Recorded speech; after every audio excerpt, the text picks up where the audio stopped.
equals does your device need fixing? We offer a free diagnosis. We pick up and deliver right to your door, no calls or travel needed. We send you a quote before repairing, and only go ahead if you approve it. Easy, transparent, and professional. Link in description. To start, gather your tools, a screwdriver set, a plastic prying tool, and a microfiber cloth. First, power off your Lenovo IdeaPad 5 and unplug it. Remove the screws from the back cover. Keep them safe, you'll need them later.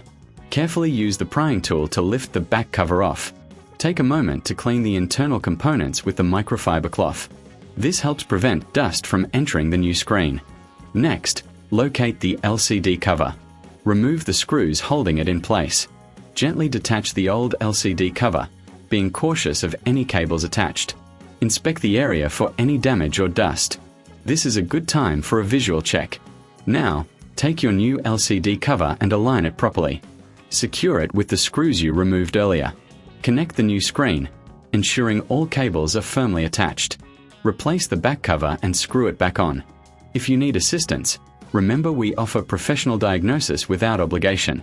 Enjoy pickup and delivery at your home, with no calls and no travel required. Get a quote before repair to ensure you're informed. Does your device need fixing? We offer a free diagnosis. We pick up and deliver right to your door, no calls or travel needed. We send you a quote before repairing, and only go ahead if you approve it. Easy, transparent, and professional. Link in description.